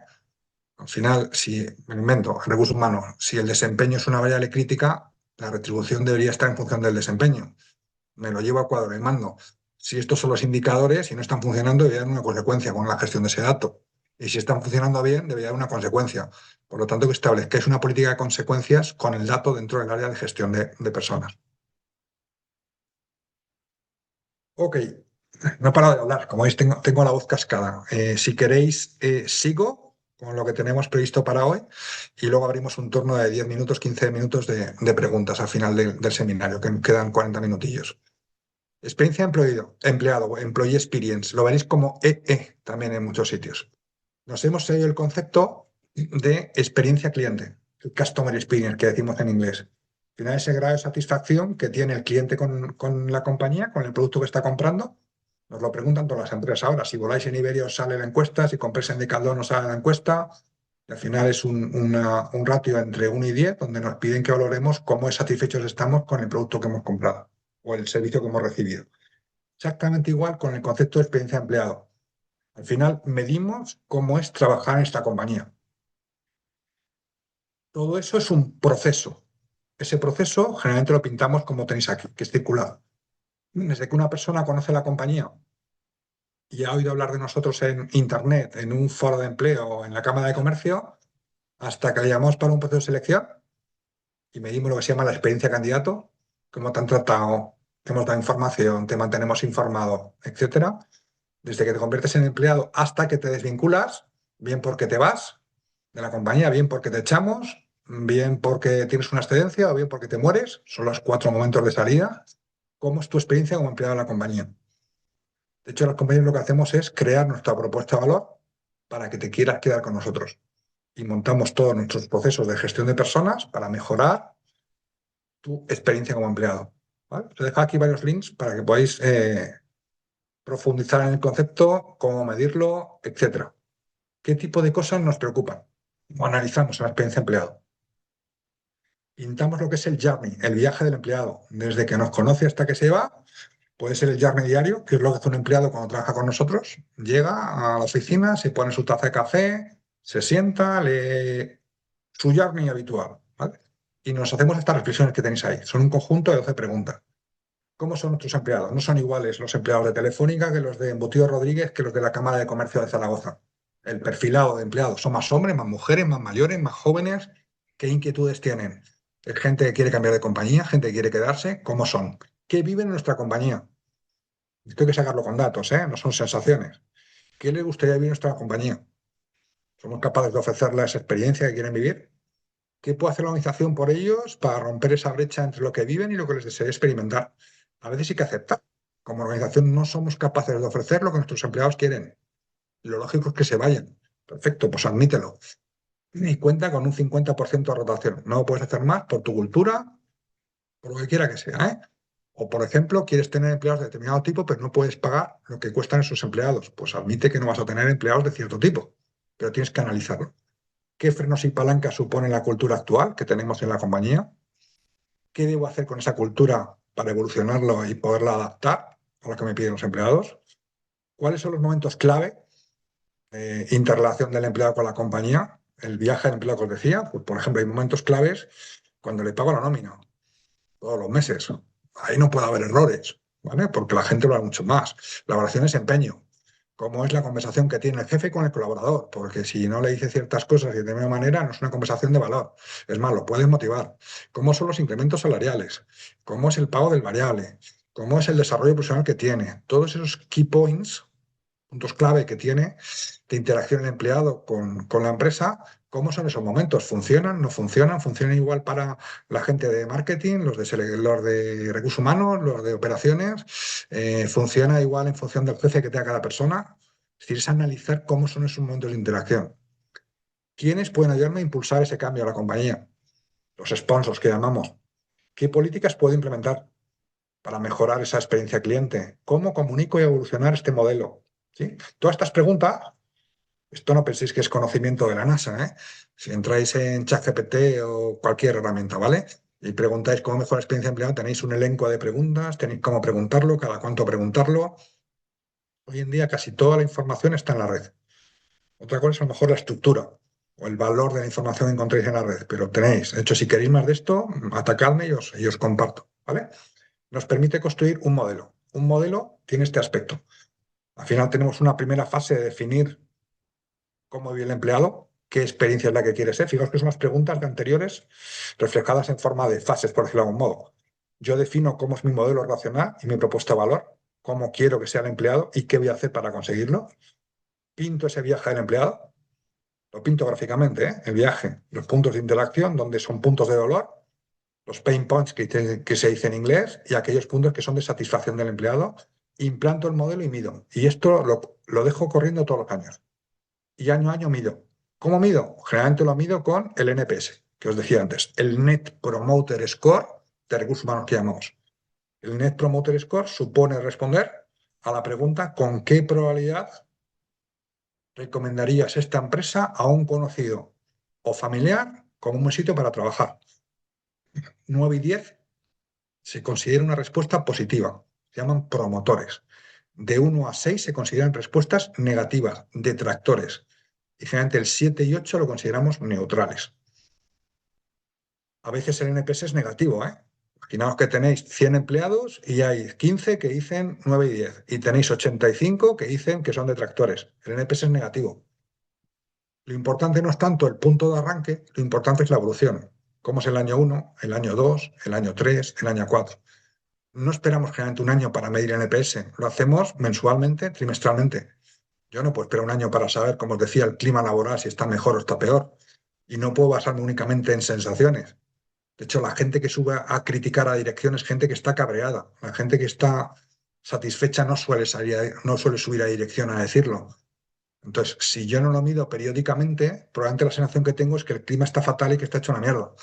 Pero no es real, porque la sensación es que hablo con ¿qué? ¿4, 5, 15, 20 personas? Si tengo 200 empleados, no tengo una visión realista. Si únicamente me relaciono con el 10% de los empleados, generalmente vienen los que están cabreados con la compañía o conmigo. Por lo tanto, necesito algún tipo de herramienta, y tenemos muchas, desde en papel, año siglo XX, a tecnológicas para medir esta experiencia de empleado. Tenéis ahí varias consultoras en Zaragoza especializadas en medir este tipo de cosas, ¿sí? Un libro que os recomiendo, Employer Branding. Al final, todos los temas del NPS afectan a la imagen de marca de mi compañía. Según tenga mi marca, la gente está más satisfecha o menos de poder ser candidatos para mi compañía y los empleados actuales sienten que el sitio donde trabajan es mejor o es peor. El branding se construye.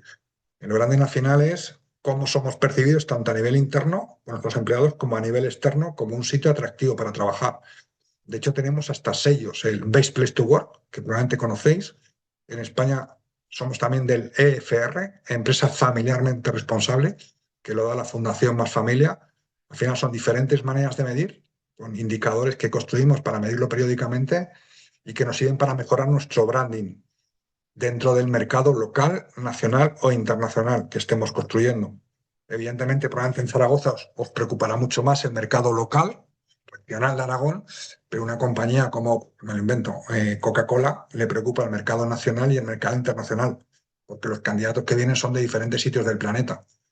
Entonces tenéis que analizar vuestra tipología de empleados, vuelvo a las preguntas, ¿cómo son? ¿Son locales? ¿Vienen de Zaragoza o vienen de Alicante? ¿De dónde vienen? ¿Son jóvenes? ¿Son mayores?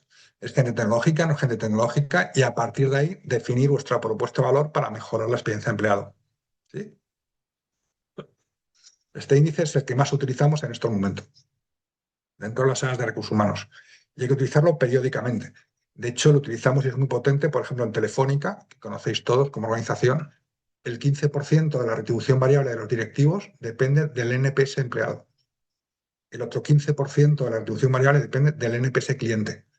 Uno me mide cómo mi cliente está satisfecho conmigo, todos los procesos que tengo internos hacia afuera, y el NPS de empleado me mide cómo satisfechos están los empleados. Si están satisfechos, significa probablemente voy a tener menos rotación. Significa probablemente que el rendimiento va a ser, fijaos que digo probablemente, no seguro, que el rendimiento va a ser mejor. Telefónica, el 30% del variable a nivel del comité de dirección se lo juegan con NPS, cliente y empleado. Quiero ver la relevancia de este dato, ¿eh? De hecho, si lo buscáis, tenéis vídeos explicativos, cómo manejarlo, qué matiz se utiliza por sectores del NPS, es igual en retail, es igual en banca, es igual en operaciones. Está casi todo en la red en estos momentos. ¿Sí? Y aprovecho 10 minutillos para luego abrir turno de preguntas para fuentes de benchmarking, que también era el contenido del seminario de hoy. Bueno, pues yo diría que depende. ¿Para qué? Depende que os queréis comparar. Depende qué objetivo busquéis con la comparación. No es igual comparar si mi proceso de selección es igual de efectivo en otros sitios, si queréis comparar un cuadro de mando, si queréis comparar qué. Además, depende mucho si queréis compartir vuestros datos o no queréis compartirlos. Hay fuentes de benchmarking que vais a ver ahora después que os van a dar información si dais la vuestra. Entonces, sabéis que las compañías queremos información y no dar lo nuestro. Bueno, pues lo tenéis más jodido para acceder a cierto tipo de información. Ahora, si estoy dispuesto a compartir mi información, hay club de benchmarking. Va a ser el más utilizado en España, que es el del Instituto de Empresa. ¿Vale? Y luego, además, si queréis pagar por la información, no queréis pagar por ella. Si estáis dispuestos a pagar por esa información, vais a tener mucha más información, evidentemente, y de más valor que si busquáis información gratuita. Pongo un ejemplo. Si busquáis información salarial, tenéis información que es gratuita en Michael Page, en Robert Walters, en Hayes. Ahora bien, la información es mucho menos fiable. Está basada en entrevistas con candidatos. Si queréis información retributiva que esté contrastada, tenéis que ir a Mercer, Willis Towers Watson, Conferry Hay. El pagar o no pagar me da grado de confianza en la información, de dónde procede la información y me da fiabilidad a la hora de utilizar y tomar una toma de decisiones. Dicho lo cual, si buscáis información para, en general para recursos humanos, tenéis foros de gestión empresarial sectoriales. Existe en automoción, en industria. Tenéis asociaciones de empresarios. Ahí se maneja mucha información. Dependiendo de en qué empresa estéis, tenéis que utilizar unas u otras. Tenéis en cámaras de comercio. Tenéis cámaras de comercio locales, tenéis la de Zaragoza, tenéis a nivel nacional, tenéis mucha información, incluso tenéis el ICEX, Instituto de Comercio Exterior. Ahí tenéis mucha información de gestión de personas. Depende si busquéis a nivel local, a nivel nacional o internacional. Tenéis mutuos de trabajo. Os van a dar datos puramente laborales. Absentismo, accidentes, ausencias, etcétera. Luego tenéis el club de benchmarking, el más poderoso en España es el club de benchmarking del IE, del Instituto de Empresa. Os he dejado el link, si pincháis aquí, veréis que se pone para que entréis directamente. Aquí podéis ser socios pagando sin pagar. En función de si no pagáis, tenéis cierta información muy potente y si pagáis y o compartís vuestra información, más potente todavía. Tenéis muchísimo más detalle. Dimensionamiento de las áreas de recursos humanos y del resto de la compañía. Dimensionamiento en FTs, en headcount, salarios promedios por sectores. Tenéis prácticamente de todo en el club de benchmarking del IE. Luego tenéis páginas web de pago y de no pago. Os he dejado antes la de AIHR, en este caso es gratuita. Tenéis información por sectores, por países, por localizaciones, por colectivos. En este caso, sobre todo, información de indicadores de recursos humanos, de selección, de formación, de compensación. Tenéis libros especializados, os he dejado varios que vamos a ver ahora. Y luego tenéis foros especializados en LinkedIn. Por ejemplo, en mi perfil, si pincháis en mi perfil, veréis que hay varios foros que dan información de recursos humanos, tendencias y además ponen estadísticas por detrás. Por ejemplo, en compensación hay dos foros, el foro de compensación a nivel nacional e internacional. Si entráis tenéis todo tipo de encuestas, estadísticas gratuitas en la mayoría de los casos.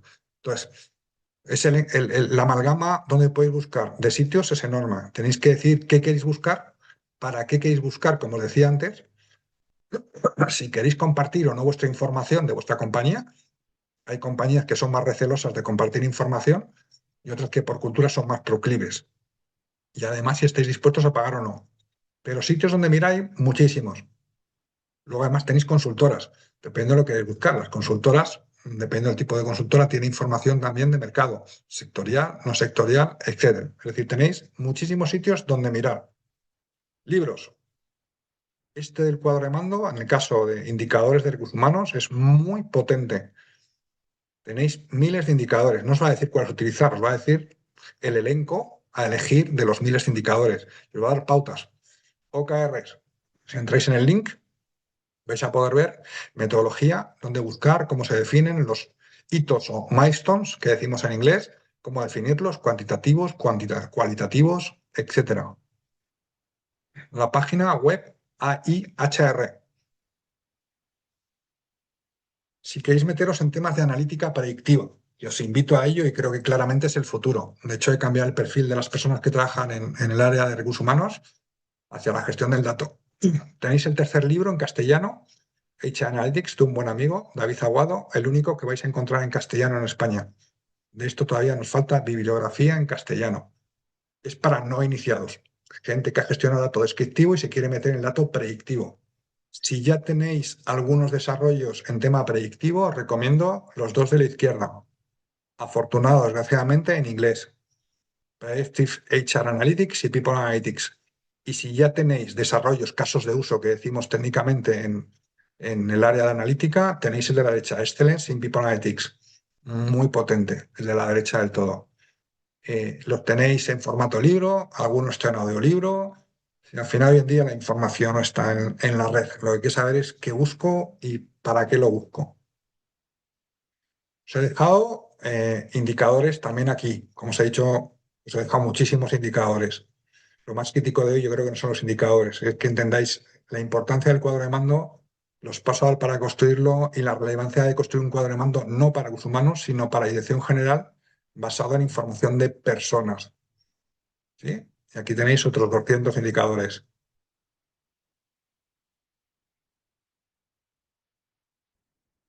Y por último, unas conclusiones que os dejo antes de abrir turno de palabra y tener esos 15 minutillos de debate. Creo que claramente el futuro de la función de recursos humanos, y no me gusta recursos humanos, de la función de gestión de personas, pasa por la gestión del dato, el data driven que decimos en inglés, ¿no? Por una de la parte de captación y la parte de limpieza de datos. ¿Qué quiere decir esto? Muchos datos los tenemos contaminados, muchos datos, ¿eh? O por ejemplo, rescatamos el domicilio de dónde vive la gente y están sin actualizar. Hay que limpiar esa información, porque para entender la rotación, os pongo un ejemplo muy básico de empresa, ¿sí? En la rotación un indicador que afecta mucho y es dónde vive una persona. Cuanto más distancia tenga de su domicilio al punto de trabajo, más probabilidad de rotación. Entonces, si el dato que utilizar es domicilio personal de una persona y resulta que tengo la mitad de los domicilios no actualizados o incorrectos, pues claramente las conclusiones que voy a sacar no son correctas. Entonces, la captación y la limpieza son importantísimas. ¿Sí? Y aquí hay temas éticos. ¿Qué temas debo recabar o quiero recabar y qué temas no debería recabar? Os pongo un ejemplo. Hay éticas y temas de toma de decisiones después. Si yo soy Telefónica, me da igual, la empresa que queráis, de Zaragoza, ¿vale? Soy Saika y quiero recabar información y veo que las mujeres son más productivas que los hombres, las mujeres que tienen entre 25 y 35 y las que son de Burgos, por cierto, soy de Burgos, que no os he dicho al principio. ¿Qué debería hacer a toma de decisiones? Pues a partir de ahora debería seleccionar personas que son mujeres entre 25 y 35 años y procedentes de Burgos, y el resto de gente quedaría excluida de los procesos. ¿Qué es más importante, la productividad que me da el dato o la diversidad e inclusión que quiero favorecer en mi compañía? No lo sé. Lo que tengo que tener claro es cuando yo capto datos y voy a utilizarlos, va a tener implicaciones en la toma de decisiones. Entonces, éticamente tengo que plantearme, ¿yo quiero hacer la selección en función de ciertos criterios, sí o no? Porque al gestionar el dato y el cuadro de mando me va a dar luz de qué está ocurriendo y me va a decir, usted debe hacer esto de cara a futuro, o por lo menos me va a dar recomendaciones de cara a futuro. Entonces, hay mi ética. Desgraciadamente, la ética de cada persona no es la misma, ni la ética en cada organización se mide igual, ni la ética en la utilización del dato es la misma en las organizaciones, ¿vale? Pero alguien o alguienes deberían de decidir qué datos vamos a utilizar, para qué los vamos a utilizar, lo que sería la gestión, y además lo vamos a hacer en un elemento de reporting mensual, trimestral, etcétera. Porque evidentemente tener indicadores o datos que después no quiero utilizar porque van a causar discriminación, pues tengo un problema, porque voy a hacer un cuadro de mando cojonudo que va a estar guardado en un cajón. Entonces, es mejor no hacerse trampas en el solitario y decir, oye, las reglas del juego son, el género no lo voy a utilizar, porque no es una regla que quiero utilizar. Ojo, si la utilizo, de verdad es para tomar decisiones en función del género. Entonces, esa reflexión de dónde captar los datos, cómo limpiar los datos y qué voy a hacer con los datos es fundamental para hacer el cuadro de mando. Y creo que hay que ser realista. Ser idealistas en esto, ya lo seréis en el futuro. Pero ahora es qué necesito y qué dato quiero realmente captar. ¿Cuáles voy a reportar? A veces tenemos datos que no reportamos, porque no interesa, porque arriba no se quieren saber, porque queremos cerrar los ojos. Bueno, pues eh, ten el dato guardadito en un cajón y míralo tú. No lo compartas, porque es un dato conflictivo. Y estamos en un momento donde tenemos muchos datos conflictivos. Procedencia, edad, género. Es más, la RGPD me dice que algunos datos no los puedo preguntar directamente. Como sabéis, el género es confidencial. Y tenemos serios problemas ahora con los temas de igualdad en dónde ponemos a una persona. Si un hombre o mujer, alguien que tenga género fluido, ¿dónde lo pongo? Depende del momento del año. ¿Le puedo preguntar? No debo. Entonces, hay muchos datos que son complejos de recoger. Yo no debería preguntar a la gente qué género tiene. Si me lo dice, fenomenal, pero no debería hacerlo. De limpiar, ¿es correcto el género que tengo apuntado de cada persona? De gestionar, ¿qué hago después? Si tengo 6 géneros diferentes, ¿cuántos cuartos de baño pongo? Hombre y mujer, pongo 3, para el resto pongo uno y que se apañen, reportar y evidentemente planes de acción en consecuencia con todo lo anterior. ¿Vale? Siempre la consecuencia es muy importante, ¿eh? Cuando tengo un cuadro de mando es para hacer un plan de acción y para, con las consecuencias, recompensar, castigar o lo que toque en cada momento. Dicho lo cual, y he hablado, no sé si demasiado, pero desde luego tengo la garganta fundida. Preguntas, reflexiones, alguien que quiera intervenir. No sé si he ido muy rápido. Si es lo que buscabais con este seminario, a partir de aquí abro turno de preguntas, Pilar. Sí, bueno, muchas gracias por la presentación. Ha estado muy bien, súper completa. Ahora todos los que tengáis dudas podéis abrir micro o escribirlo por el chat, como, como veáis